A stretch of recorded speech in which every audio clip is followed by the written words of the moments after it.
2, here we go.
Okay, so hopefully it seems like it's working a little better on my end. Cool, looks and sounds good right now. Thank you, Carl. Kansas, Tucson, Austin, Texas. All right, all sorts of folks here. I see a lot of new faces. That's what I always like to see. So, if you haven't been here before, welcome to MandoLessons Live. I do these most Saturdays at noon Eastern Standard Time. Doesn't always work out in the summer because summer gets real busy for me, but it's always fun to do them when I can. The way these work is mostly it's a great time for anyone who has questions to ask them, so don't hold back. Anything mandolin, music related, happy to talk about what people are working on. I love hearing what everybody has been up to musically and otherwise. And yeah, that's sort of how it goes. You can make requests to hear tunes. I only do public domain stuff, so no like pop covers or things like that, or even country covers, because it's copyrighted material. If somebody wrote it, then I won't do it on air. But I'm happy to play old traditional tunes, so I don't get in trouble with the YouTube police. But so yeah, throw them out there, requests, questions, you name it. If there's dead airspace, I just play tunes and have a good time. All right, New Jersey. Thanks for joining in. So that was a tune called Jim Shank. Great old time tune in the key of A. It's on I have an old time mandolin album you can find by going to my website, MandoLessons.com. It's on there, and that album's free to stream online, and you can download it for a little bit of money if you want. But, alright, Cheyenne's here. Great to have you back. Picker's Quest said, would you be willing to play some clawhammer banjo on here? Yeah, I could do that. I can get into that at some point here. Awesome. Alright, hello from India. Thanks for joining in. AC Mullane says, fix the problem of mandolin being too quiet in the session. I would love to hear how you did that. So do let us know, because I'm curious to hear the tale. The Pelican says, can you do copyrighted material on your website lessons? No, I can't. What happens is I can get what are called copyright strikes, where if I do a tune that's copyrighted, I get a strike, and 3 strikes, you're out, your channel gets deleted. So that's why, that's why I stay away from the copyrighted stuff. I've got 10 years of work up there and hundreds of lessons, and trying to keep it all up for everybody to watch. And at this point, the easiest way for me to do that is to only do traditional material. Awesome. AC Mullane says, got a Banjolin to hear in the session. That's a great way to do it. Nice loud banjo sound to cut through the mix. Cool. Maybe I'll play another tune here. Let some more people trickle in and ask some questions and stuff. Maybe I'll play an Irish tune now. After that old time tune, I'll play a jig. Cool. Michael says he just purchased a beginner banjo to learn. Should be a good project. If you're into clawhammer banjo, there's a guy, I think it's clawhammer.net, Josh Turknet, guy down in Georgia, I believe, and that's how I learned to play, was getting some of his online, watching he had a lot of YouTube videos. He's got links to some tabs. He's got some great stuff you can buy through his website. I recommend it all. It's great. If you're into clawhammer, he's also started to do some 3-finger stuff, which is cool. I really want to jump into that, but summer's too crazy for me to get into that stuff now. But nice fall and winter project.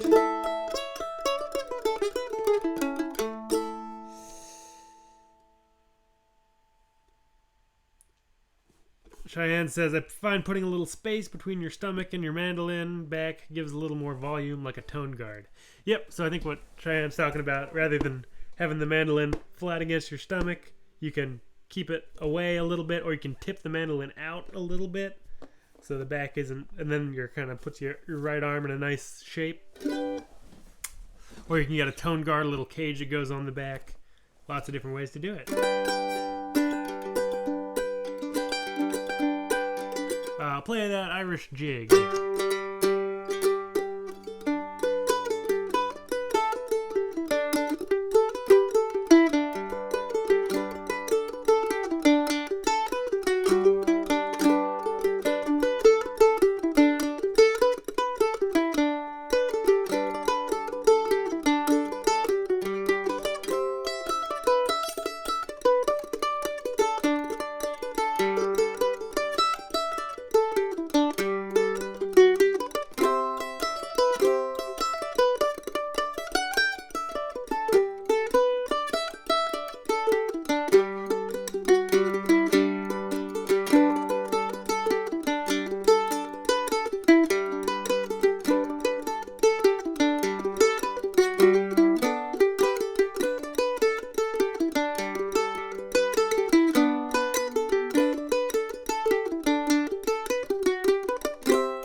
Looks like I'm still having some connectivity issues.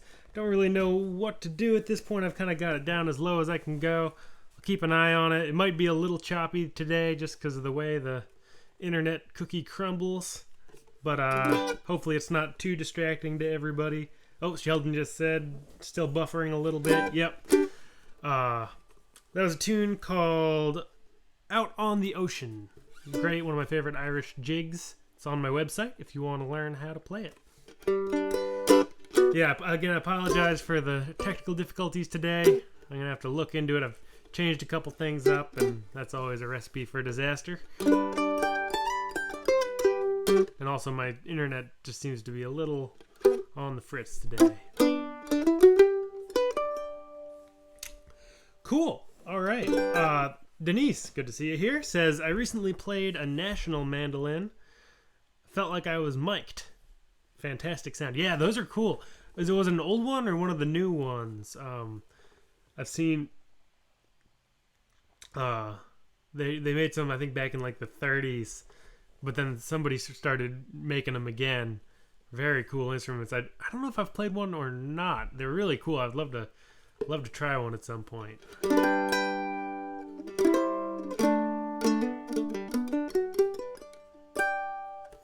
Lewis says my solid wood mandolin is much louder than some of the less expensive models. Yeah, I think there's something about kind of having all solid wood that really helps make it a little bit louder.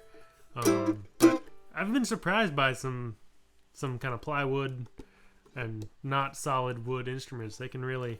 I mean, a lot of those old archtop guitars that sound great are plywood, top, sides, back, you name it. It's all plywood and they sound awesome. So you never know what you're gonna get. Got a request for Despacito. I don't know that. I know of the song. I don't know how to play it, and that would totally be copyrighted, so I'm not going to do that one, but thank you for the request. I'll Fly Away traditional? Question from the Pelican 3. I don't know. That's a good question. I'll look into that one, and if it's not, I will try to do it next time. Carl says, I got my mandolin about a month ago. Been struggling to get fingers to stretch out for a clean 4-finger G chop chord. Any tips on exercises that might help? Yeah, a couple things. I've got a couple things to say about that. One is that's totally normal. That's like a really big shape. So the shape that Carl's talking about here is this big G chop shape, common in bluegrass, and you know, especially if you, what did you say, a month or so? Yeah, you got it about a month ago. That's just gonna take a little bit of time to really get your fingers to learn how to make that stretch. So be patient; it'll happen. I have a lesson on my website in the technique and fundamentals section on kind of a couple different approaches to getting your fingers into that shape.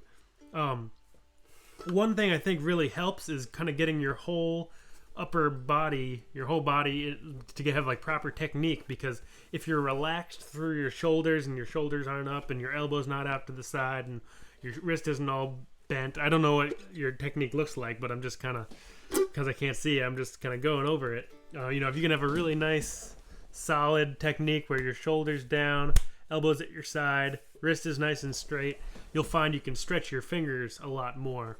The first lesson in my beginners series goes over kind of, it's long, but I really go over all of kind of upper body technique for both hands, which can really help you stretch out. And then other things you can try is try building the chord this way. You know, a lot of people think about it starting as a G chord, and then you put down the 5th fret on the D string, 7th on the G. But you can try building it backwards as well. 7 on the G, 5 on the D, 2 on the A, 3 on the E. That's you know, rather than kind of always building it from one direction, that can be helpful. So try that stuff out. Do be patient. You know, it probably took me a year to get a chop chord down, but I was a really slow learner. I bet you can get it in a couple more months, especially if you're starting out by trying it just a month in. That's great. So keep up the good work, and it'll totally come into and start feeling comfortable. And then the great thing is that's like one of the most difficult chords to play on the mandolin. So once you get it down, you've got it, and it makes everything else like you'll use it all the time, and there's not much in terms of chord shapes that's harder than that shape. So you're kind of working through the hard stuff first, which is good, because then it all gets easier from there. Yep, practice, like you said. Cheyenne says, can you talk about playing higher octave melodies as a way of doing variations? Yeah. Oh, Denise says I'll Fly Away is copyrighted. Thank you. Yep. You never know what's going to be copyrighted. There's a lot of stuff, especially for old folk songs that are copyrighted. But yeah, higher octave melodies.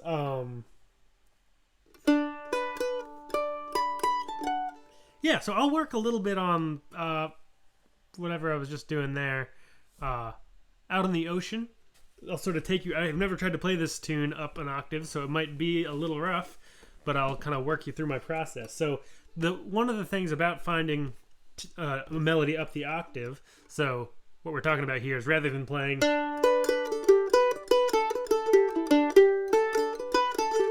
we're going to be playing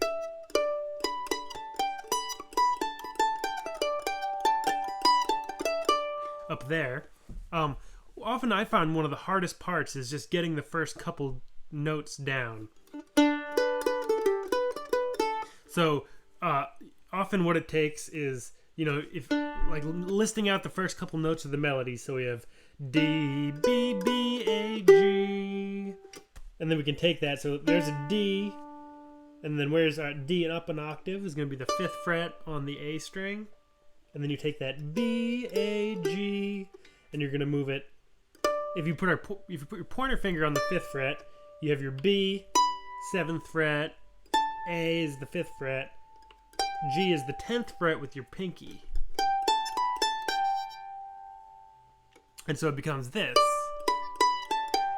And I think that's often the hardest part, is finding the first couple notes, and then from there you can let your ear take over. You'll probably play some wrong notes.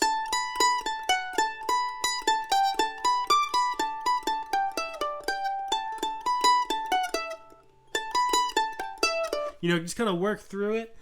Get a little bit at a time. Get a couple phrases, loop them, then move on to the next stuff. So eventually you get. Oh, there we go.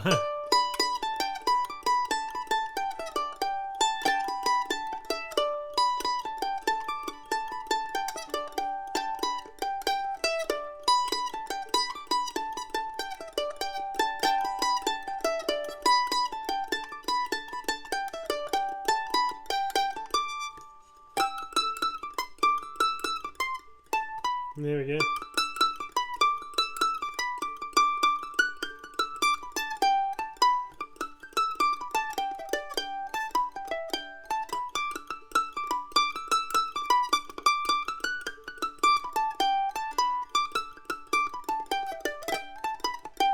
And then you can try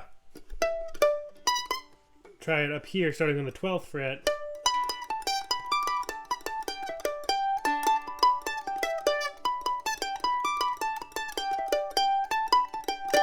And I think something to work on is see if you can get into a spot where you don't have to do a whole lot of jumping around.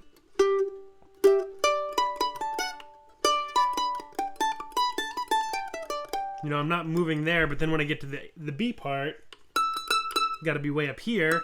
So then when I got back to the A part,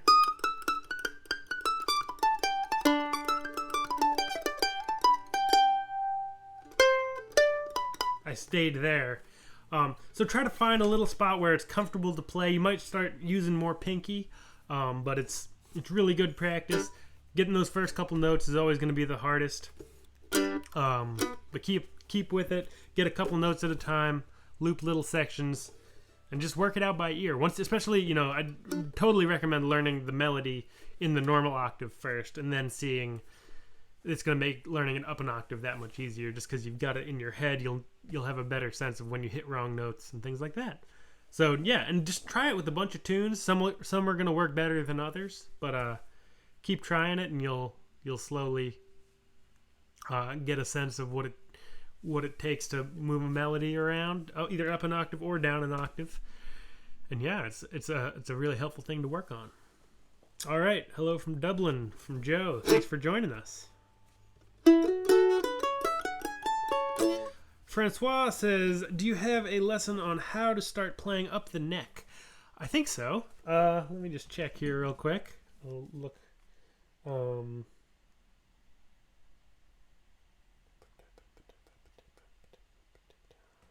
My website is also acting up a little bit. I'm full of technical difficulties today.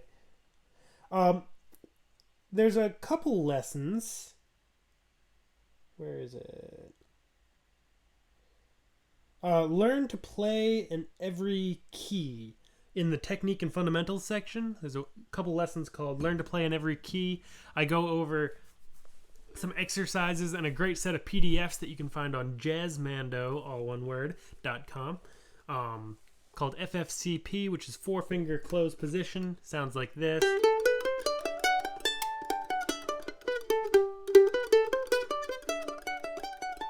goes through all these great scale exercises without using any open strings. So once you get the pattern down,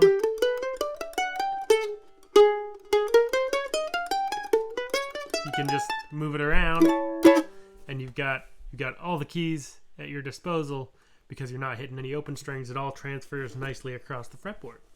So I would check out Learn to Play in Every Key on MandoLessons.com and the PDFs over at jazzmando.com. Chris asks, could you go over some right hand technique for speed? Great question. I think one thing, again, you probably heard me say it before, but playing nice and slow is really going to help. Getting your pick direction down is really a big part of building up speed. If your pick direction's a little sloppy, it's gonna feel awkward, and it's really gonna hold you back with your speed. I've got lessons over in the techniques and fundamentals section again of my website on right hand technique, both for reel, which is down up down up down up down up pattern, and jig, which is down up down down up down down up down down up down down up down down pattern. Both of those patterns are great. If you're just playing old time music, you don't need the jig pattern, but if you want to get into Irish music, that jig pattern is great to have as well. And yeah, once you get your right hand worked out and your pick direction down really solid, it's just a matter of kind of staying relaxed, and you'll really start to get a kind of organic sense of like, whoa, my pick direction doesn't feel quite right. That's gonna mess with my speed. Let's work out that little spot, and pretty soon you just don't have to think about it at all anymore. And then from there, there's a little bit. There's more lessons on my website. How to play faster, again in the technique and fundamentals section, where I talk a little bit about kind of using a metronome to bump your speed up a little bit there. Let's see, what else do we got? A ton of great questions. Thank you.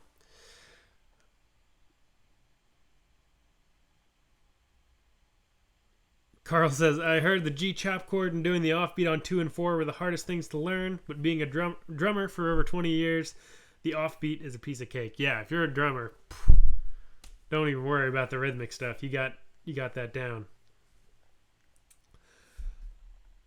Cool.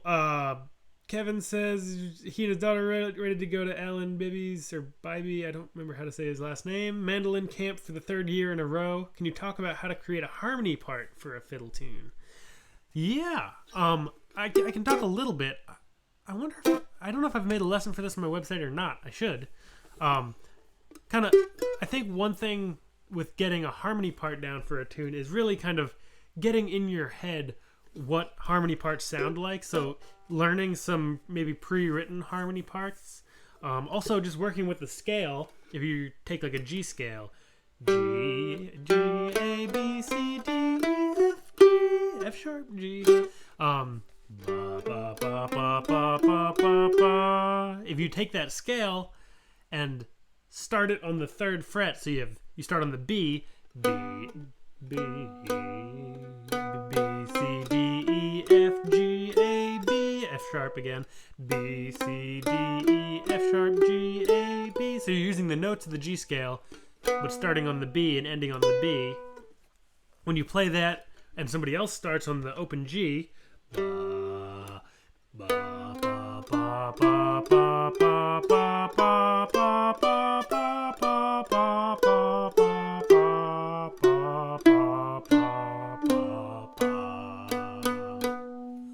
and that gives you a little harmony line, and you can use that in tune. So if a tune goes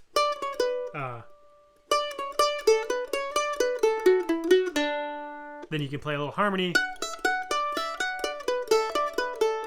or something like that. You know, you're kind of working with that idea of going 3 notes up from the melody and making a little melodic idea up there that's gonna kind of float around a 1/3 above the melody, and it gives you that nice sound.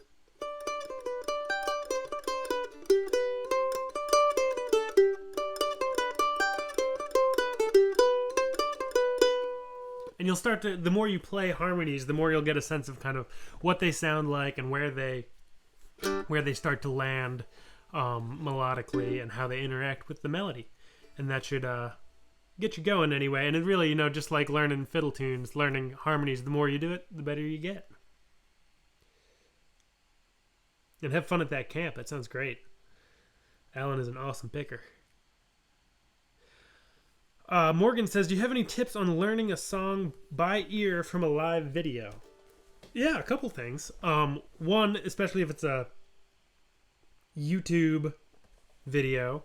I guess if it's like actually live and happening right now, you can't do this. But on any video that's actually just like a regular old YouTube video, when you click on the little gear in the bottom right hand corner, and you can slow the video down to 75 or 50% speed, or half or 3/4 speed, and that's really helpful. Just to slow down the speed. You can also, there's a great website called TuneTranscriber, all one word, .com, and you can plug in YouTube video links. You just put in the URL for the YouTube video, and it'll set it up and give you those options again to slow it down and create little loops and stuff, as well as any MP3 that's on your computer. You can just upload it and work on it that way. It's a really great resource to work on. I think that's kind of one of the biggest things, and then from there, kind of going through the process of trying to figure out what key it's in, what the chords are, what the melody sounds like, seeing if you can pick out if it's a song, pick out the sung melody on the mandolin, add a little bit of variation. It's kind of a big topic, but I think if that was your question, I hope it was. I hope that's helpful.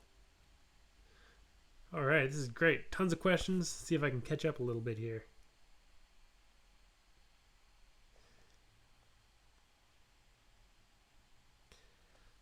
Chris asked, do you have any left-hand exercises to pair with the right-hand speed exercises? Yes. It seems to be the section of my website of the day, MandoLessons.com. The technique and fundamentals section has a lesson on left-hand warm-up exercises and left-hand technique. Working through some of that stuff is going to be right up your alley, so go check that out. AC Mullane says, can you say something about pick direction for hornpipes, please? Yes. So they follow the real pick direction, so it's down, up, down, up, down, up, down, up. The only difference is hornpipes often have a little bit more swing. So rather than, if you took a tune like Boys of Blue Hill, which is on my website, it's a great Irish hornpipe. No, that's the wrong tune.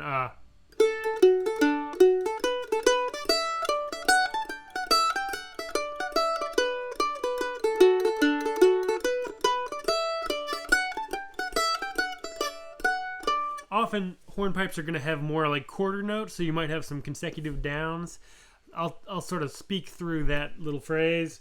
Down, up, down, down, up, down, down, up, down, up, down, up, down, down, up, down, up, down, up, down, up, down, up, down, up, down, up, down, up, down, up, down, up, down, down, up, down, up, down, up, down, down, up, down, up, down, up, down, up, down, up, down, down, down. So often hornpipes will have that collection of kind of longer notes and shorter notes. But it's going to be all down, up, down, up. You're just going to have that swing. So rather than playing like this, down, up, down, up, down, up, down, up, it's going to be down, up, down, up, down, up, down, up, da, ba, da. So this is a swing picking.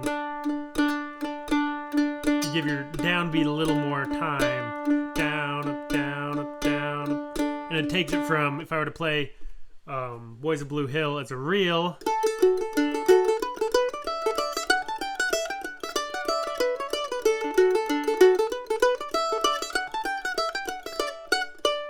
versus a hornpipe.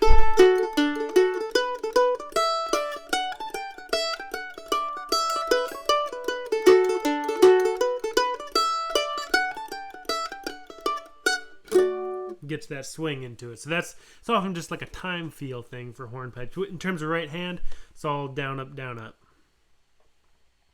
Cheyenne says, trying to learn some variations on Whiskey Before Breakfast to play along with your jam video. Cool. Awesome. Yeah, so if people don't know, I've got two, actually. I just put one out last week.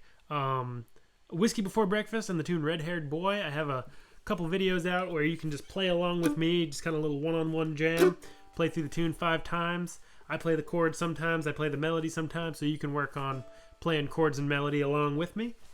Great for working on improvisation, things like that. And the nice thing about, and again, if it's too fast or slow, you can speed it up or slow it down using the little gear in the corner of the video.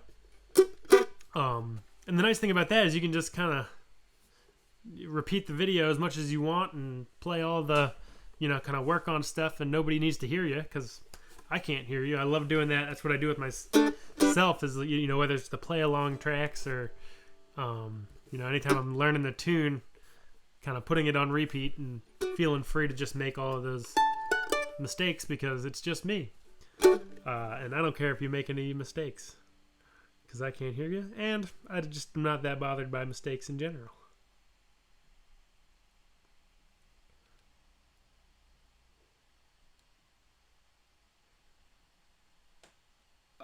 The Pelican 3 is a great question. How do you build a solo with 1, 4, and 5 chords in any key? There's a couple ways, and there's more than just these two, but kind of the two main ways that I think about it is you can build kind of purely scalar and like melodic structures. So if you're in the key of G and you have like G, C,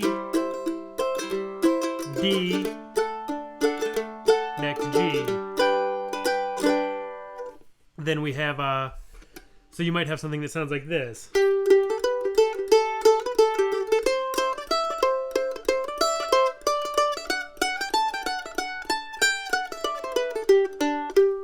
You can sort of hear those scales in your those chords in the little kind of improvised melody that I just played. G,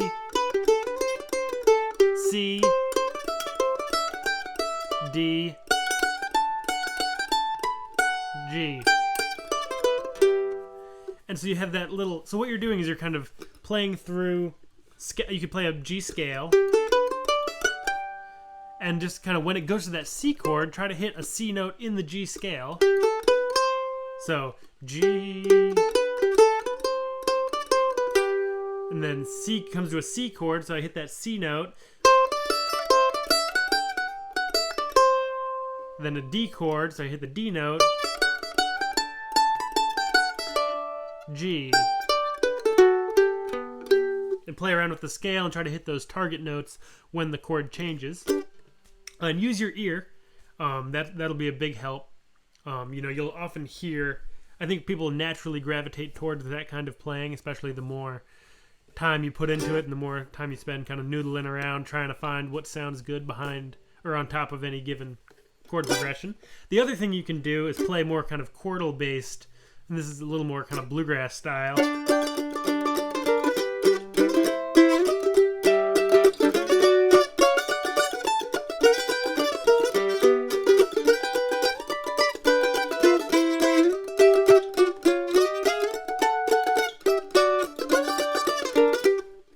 And that's sort of based more out of the chop shape.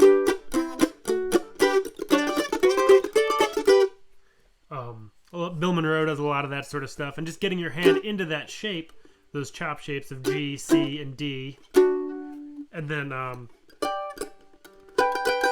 playing double stops, and then maybe little melodic lines between them.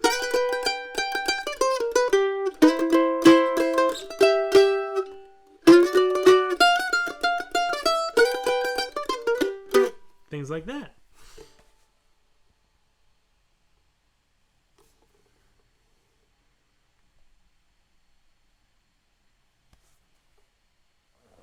Oh yeah, triplets in hornpipes. So yeah, you can do. People do it different ways. You can use little. So like if we're talking about Harvest Home. Oops, that's a.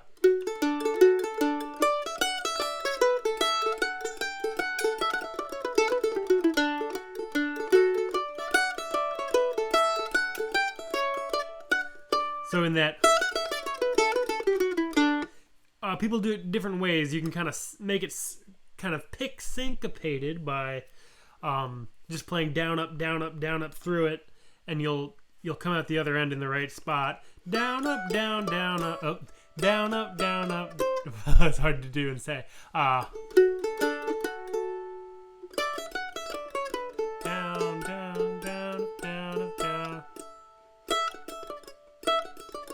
Down, up, down, up, down, up, down. I can't do it. That's a hard one. Just playing down, up, down, up, down, up, down, up, down, up, down, up in triplet pattern. Or you can go into jig.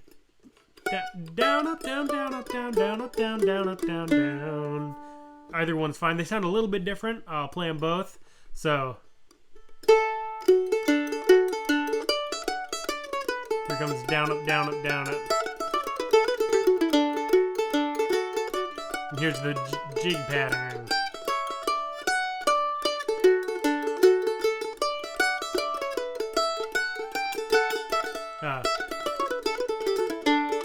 It gives a little more like dugga because your pick is lining up in a way that just gives it a slightly different drive.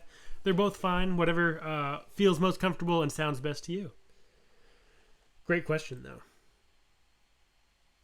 Sean says, I've heard that Boys of Blue Hill is a Northumbrian tune that made its way into the Irish tradition via weavers. Quite possibly. I haven't heard that, but I don't doubt it for a second. It's also nice that Boys of Blue Hill also became an old-time tune. Twin Sisters. Sounds like this.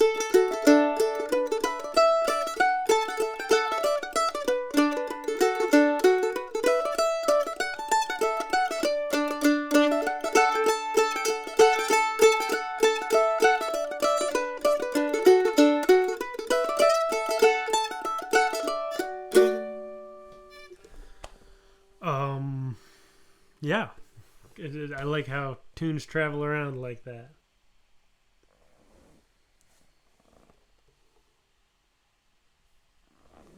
Cool. I think I hit all those questions. Seems like I'm maybe a little bit. Sheldon just said, are we going to jam today? And I was just going to say, how about we do a little bit of that jam? So last week, 2 weeks ago, I guess now, somebody had the great idea to just do a little jam where I play the tune and then play a little bit of chords behind, and so we can go back and forth like I do in the Whiskey Before Breakfast and Red Haired Boy jam videos. And yeah, let's do that. Let's do that now. Last week we did Old Joe Clark. Let's do that one again just because people weren't expecting it last week. So I said, this time let's do Old Joe Clark. So let's do it. Here we go. 1, 2, 3, 4.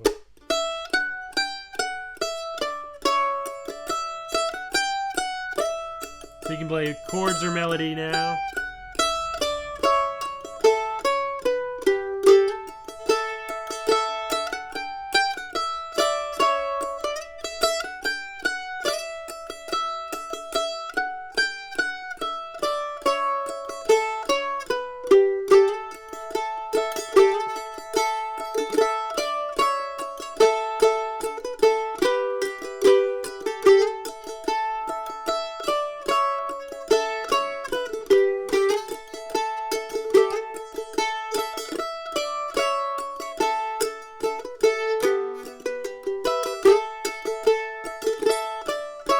Your turn, I'll play chords.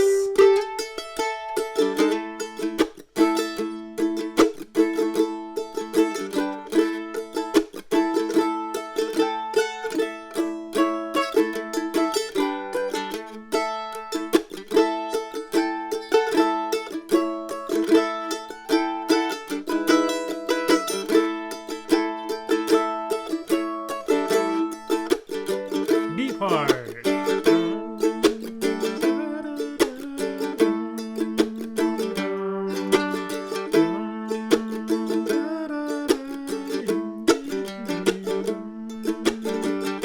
Part 2.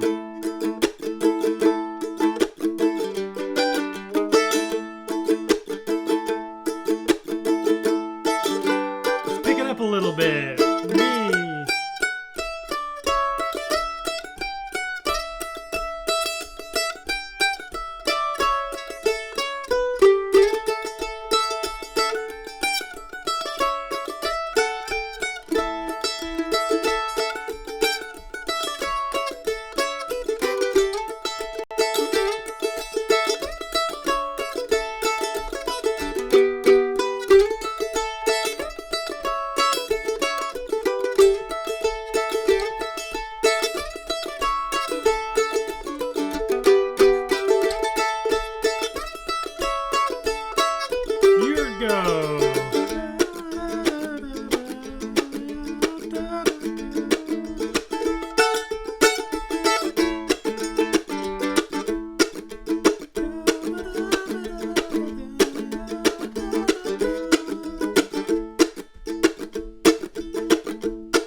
That's always fun.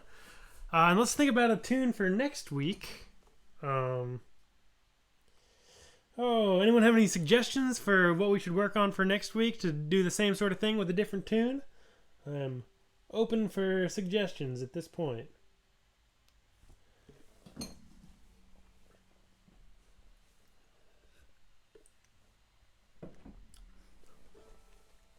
Matthew says, my daughter's wondering if you can play Thunder by Imagine Dragons. Not sure if it's copyrighted. I would guess that is copyrighted, and also, I just don't know how it goes. I apologize. But I bet you could find, if you want to learn how to play it and sing it, I bet you could find the chords online somewhere. Something Irish for next week. Great idea. How about, look at my list of tunes. We could do Out on the Ocean, which I did. Oh, Bag of Spuds. That's a great one. Yeah, let's do Bag of Spuds. I'll play it now. It's on my website. It's in the key of D. Oh, that's not it. Back into that tune. There it is. Okay, so Bag of Spuds. Key of D. It's on my website. Sounds like this.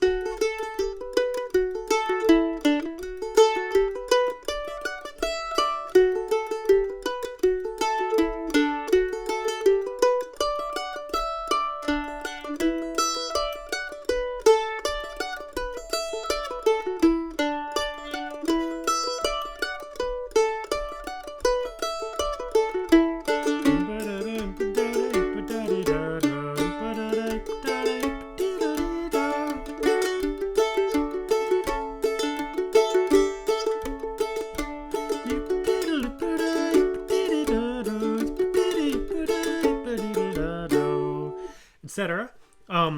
Things you can work on. If you don't know the tune, work on learning the melody. If you do know the tune, work on learning the chords. If you know both the melody and the chords, maybe look at the I have a pick strum pattern series in the technique and fundamental section of my website. See if you can get a little bit of this sort of cross-picking Irish sounding backup. It sounds a little like this.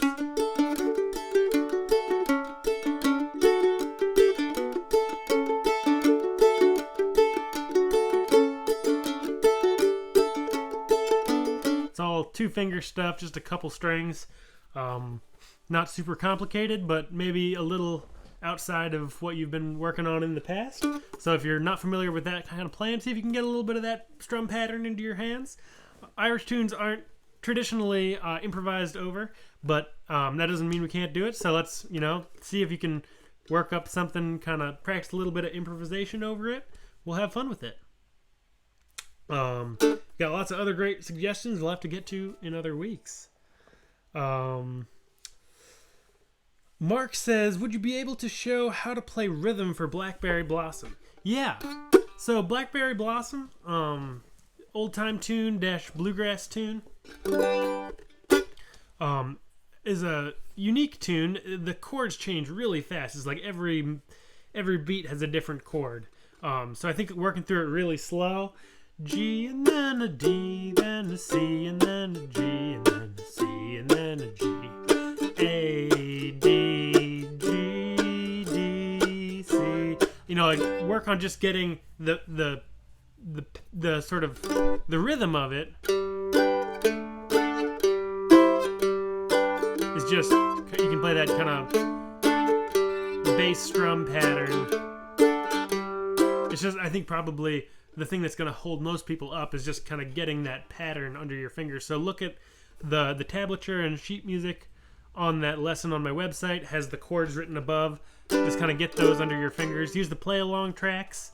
So I'm playing the melody, or record yourself playing the melody, and then work on getting those chords. It's going to have to go pretty slow. If I'm playing...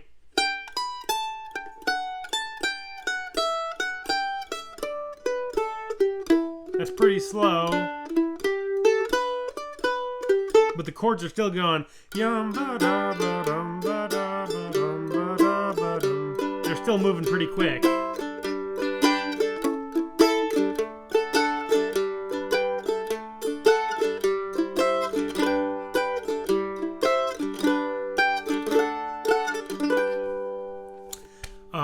yeah, that's a. So I think getting that pattern, memorizing the chords, getting them under your fingers, practice playing along with the play along tracks. From there, you can also work on a little bit of chop.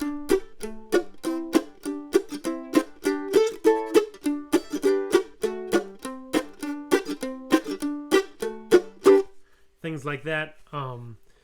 Take it slow. Take it slower than, if you're playing the melody. If you're comfortable playing the melody, it doesn't mean the chords are going to come easy just because they move so quick. They change so often. So really slow it down, and it'll help everything out. Picker's Quest says, still have time to pull out the banjo. Absolutely. I will go get that now.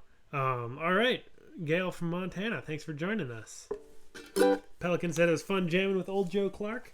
Glad you think so. Yeah, that's fun. I can't remember who made the suggestion last time I did one of these, but was super fun, and it's a great addition.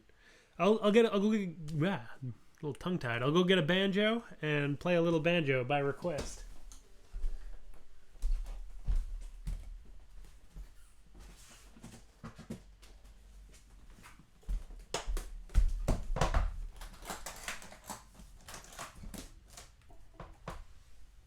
I don't know what tuning this thing's in.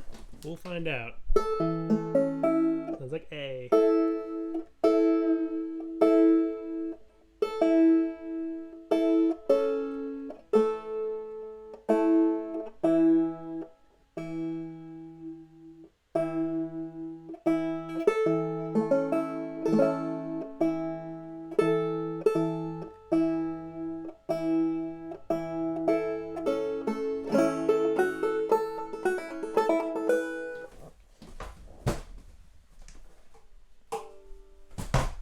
Gotta get a tuner. A little too out for comfort.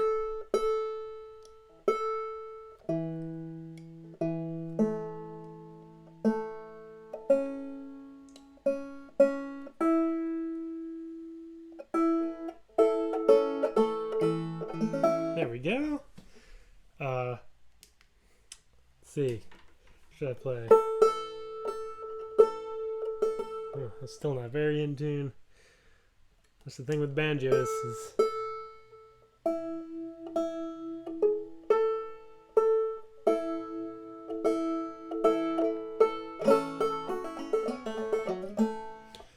cool. I will play a little bit of, I'll pick a tune that's on my website.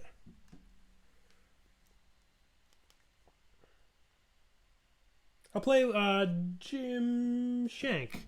Played that one earlier on the mandolin. I'll play it on the banjo.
There it is, a little bit of Jim Shank.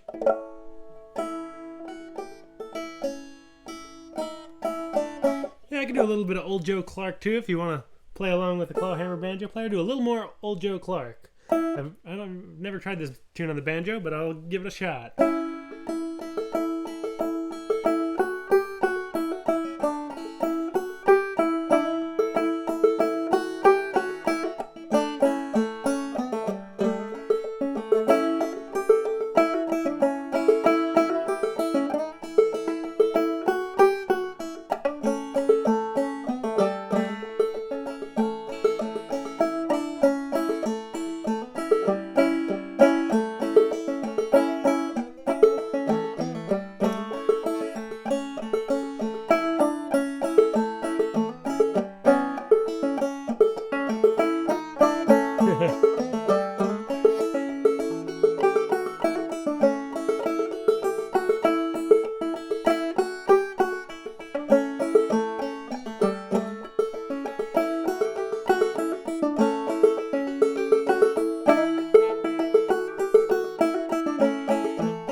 Joe Clark on the banjo.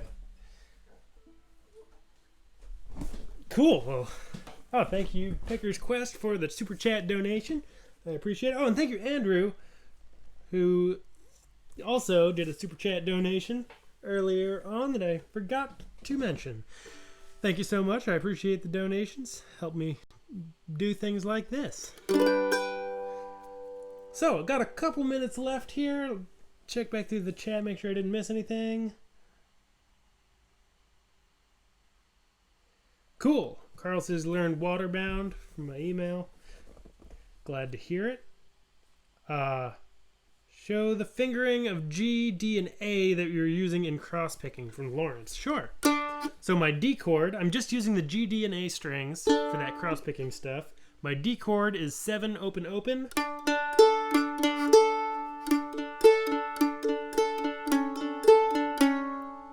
And my A chord is 6 open open.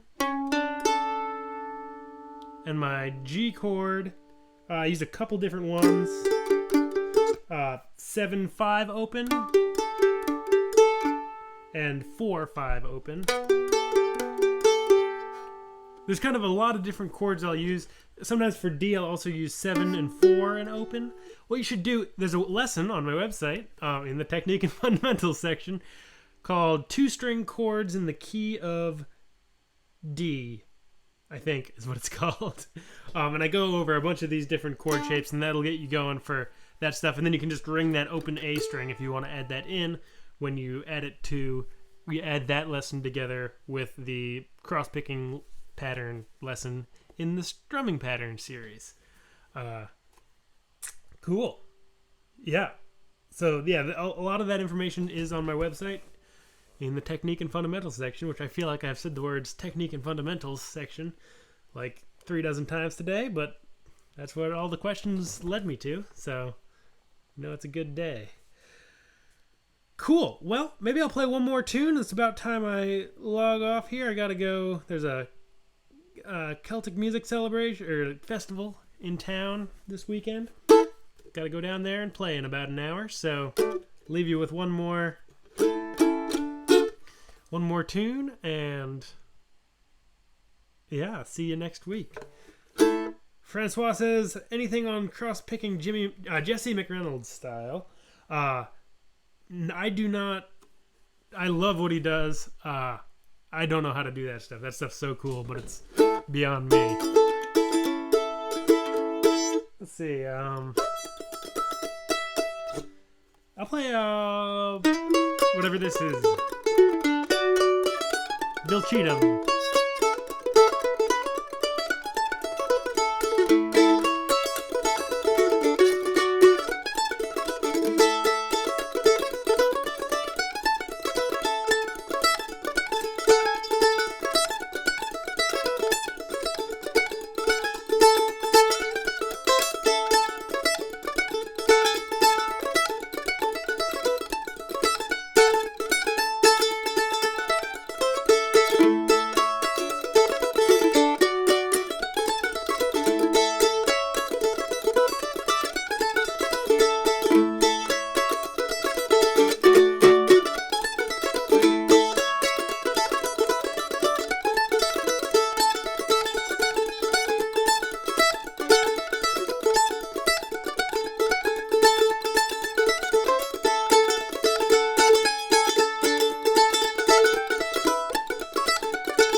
That was the weirdest outro ever. That's better. I don't know what happened. What came over me. Cool. Thank you all so much. It's been a great hour. Have a great weekend. Yes, there will be another live next weekend. I'm just going to look at my calendar real quick just to make sure I'm not lying to you. Once my calendar opens here. But I'm pretty sure I'm wide open next weekend. Yeah, yep. See you next weekend. Same time, same place. Saturday at noon Eastern Standard, right here. Have a good one. Thank you very much. Bye-bye.